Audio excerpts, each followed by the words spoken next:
Hey guys अस्सलाम वालेकुम। वैसे तो दिन की शुरुआत काफ़ी देर पहले से हो चुकी थी क्योंकि शब बारात का रोज़ा रखना था और नमाज़ पढ़ते पढ़ते 7 बज जाती है, जहाँ मैं थोड़ा सा छत में घूम के आ जाती। छत से नीचे आने के बाद देखा तो मम्मी ने बर्फ़ी बनाने की पूरी तैयारी कर रखी थी। फिर मैं सो गई थी और 11 बजे उठने के बाद झाड़ू पोछा करना शुरू कर दिया, जहाँ मेरी इस बिल्लू से फाइट हो गई थी। और मेरे घर में किसी से भी इतनी लड़ाई नहीं होती जितनी इस बिल्ली से होती है। ये चिरकुट अलग ही अपने गर्म माहौल में रहता है। फिर उसके बाद सीढ़ियों की साफ़ सफाई करी।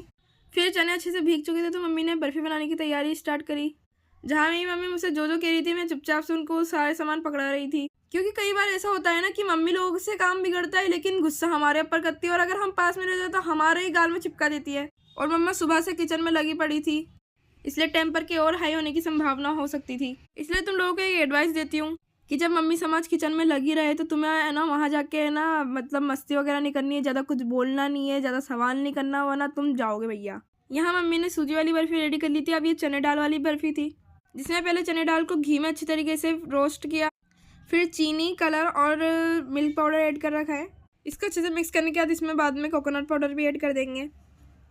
फिर काफ़ी देर तक इसको अच्छे से मिक्स वगैरह करने के बाद मम्मी ने इसको प्लेट में सेट होने के लिए रख दिया और फिर उसके बाद बर्फ़ी का शेप दे दिया। फिर मैं कोचिंग चली गई थी और कोचिंग से आने के बाद मैंने यासीन पढ़ी और फिर उसके बाद इफ्तारी की तैयारी करी। इफ्तारी के बाद मुझे मेरी छोटी बहन की बेस्ट फ्रेंड की शादी में जाना था, जिसकी आज हल्दी थी।